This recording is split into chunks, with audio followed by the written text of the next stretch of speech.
So Angry Birds Journey was a game that got soft launched a few weeks ago in some countries. It's not a bad game, and if you want to hear my full thoughts on it, click on the card on the top right. But the game needs a few more improvements before it can be considered good. But before we begin, please just subscribe. 95% of you are not. I release Angry Birds content as well as non-Angry Birds content, so just subscribe. You can always unsubscribe it later if you don't want to. Back to the video. So it feels like Rovio were trying to please everybody with this game. The classic fans with slingshot mechanics, and the modern fans with movie and cute Dream Blast designs. I think the gameplay looks fine, but I would prefer if they use a classic physics engine. It's not a big deal, it's just something I would prefer. Something that is a huge deal though, is the bird's powers activate by hitting a block. This is very irritating because you don't have any control. They should really change it so you choose when to activate it, like every other game. It was fine in those games, so why bother to change it?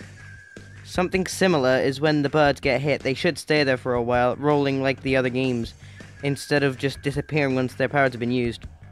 Both of these are very necessary for my third point. Blues, Matilda, Hal, Terrence, and Bubbles need to be in this game. It is necessary for these other points because the characters need to be implemented. For example, Hal. How was he supposed to come back like a boomerang if he has to hit something first, and then he disappears straight away? It would not work very well. And Terrence, he would need to take some time to roll around to get the best out of him. And even characters like Bomb, who are already in the game, his power would be so much better if he was like how he is in every other game.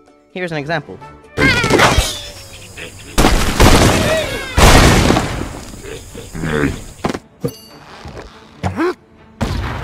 Something completely different, but also a little bit nitpicky, is the pig's designs. They are f***ing squares. Squares. What the fuck? Also, it would be funner if the game had boss battles. Every single slingshot game has had them, even classic and seasons. Sure, they aren't as hyped up as they are in the games, but they still have them. This game just has a normal level at the end of every chapter, so no King Pig, Foreman Pig, Corporal Pig, or Chef Pig.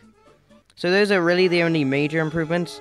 Sure, if I were in charge of the game, I would give it a complete overhaul, but everything I said here is really realistic, things I could see them doing. Goodbye.